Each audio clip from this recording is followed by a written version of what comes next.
Hi there, beautiful souls watching. Welcome and thank you. I'm Gabrielle, retired medium in Germany, and I like to share some of my otherworldly experiences and insights. So, this one is a teaching story, The Saint in the Cave and the Mouse. And before I start to tell that story, I would like to add my own little mouse experience and another similar story from the Sufi tradition. So, when I was working in my garden, I used to wear a fleece jacket, which can make things stick to it very easily because of the material. And I used to just fold it and leave it out there on the porch, on a chair with a cushion. And one day I came out and I already knew that a little mouse is living under my porch. I saw her during the day once or twice, and in the night several times, coming up to the porch and climbing into the bird feeding station and eating some of the peanuts that were left over there by the birds. So I knew about the little mouse, and it's kind of looking cute, but they ran so fast that it can scare you. And of course, I did not want that mouse in my house or on my porch. She already was there and nagged on the cushion and made some holes and things like that. And I just sent out to the universe, please don't come closer. You're nice and cute, but I don't want you on my porch. So one day I came out and wanted to go into the garden, so I wanted to take the fleece jacket lying folded on the chair. And when I looked at it, I saw something like, to me it looked like a piece of a stick, maybe from a twig or something. And I noticed that there were kind of little hairs on that stick, that made it stick to the fleece jacket. And then suddenly I had this kind of time slow down again. Sometimes I have that, it just happens to me. And I could watch, witness, and observe my own brain, how it tried to figure out what it was looking at,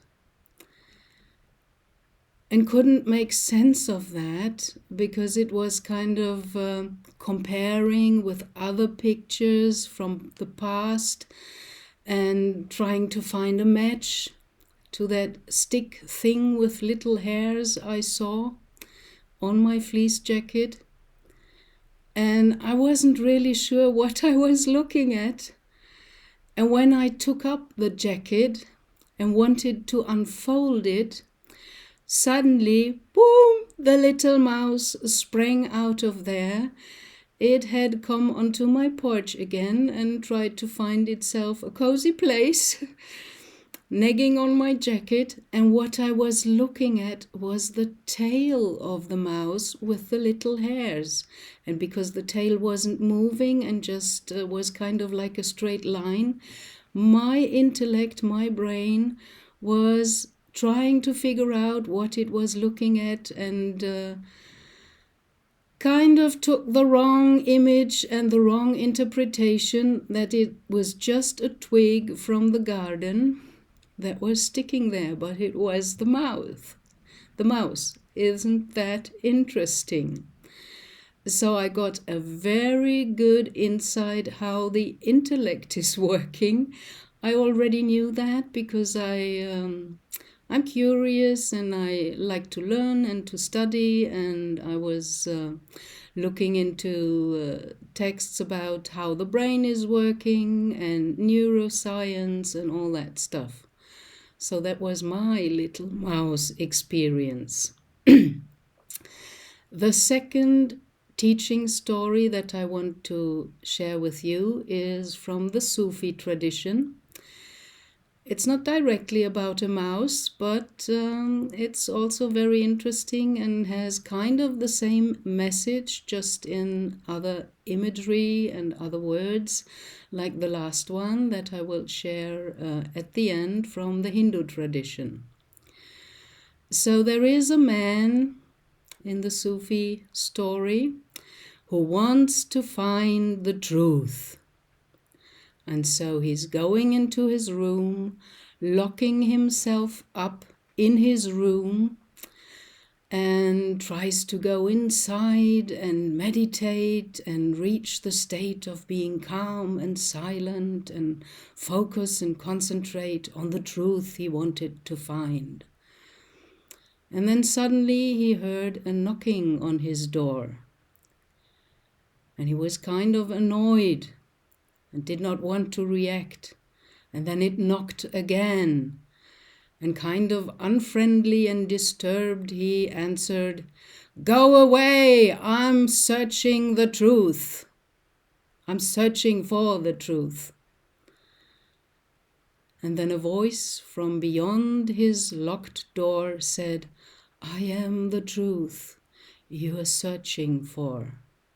And he, not listening, said, "Go away and leave me alone. I'm searching for the truth." So this can tell you, if you're too eager in searching or focusing and meditating on whatever you want, you can also lock up yourself. And even if the truth now is coming, knocking at your door, you send it away because you don't get it. Okay, so much for that. Oh, I have to add something that I forgot about the mouse. As the mouse is a very small, tiny little animal, it kind of represents the small things in our life that we tend to overlook. And I have a wonderful book, only in German, maybe there is an equivalent in English, from a shaman who listed all the animals known and their messages, and is describing it very well. So if I encounter a new animal in my garden that wasn't there before, and I can't get what the message is, then I go inside and have a look in this book, and I find wonderful descriptions about the animal and what the message of that special animal is. So now here we go. That's the most important story, I think, and I wanted and have to share because my guides nudge me to do that. And I'm willing because it's a wonderful teaching story that I love very much. So this is from the Hindu tradition, like the title of this video will be, The Saint in the Cave and the Mouse. So there was a saint in a cave living there and meditating, doing his spiritual practice most of the time in the cave. And one day he was in deep meditation with closed eyes and sat there with crossed legs and barefoot and had put his sandals to the side. And suddenly he heard a little scratching noise. And the scratching carried on, and he was annoyed and felt disturbed in his meditation.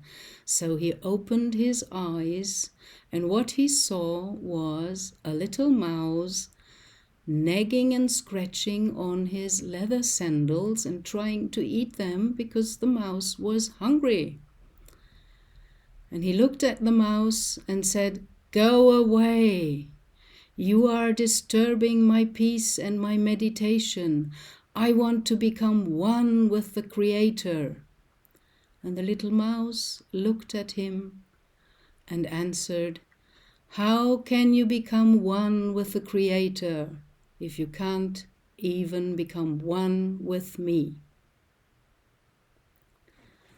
I leave you with that question to ponder a bit upon it and have a laugh. Thank you for watching. Blessings, love, and light, dear souls. Bye.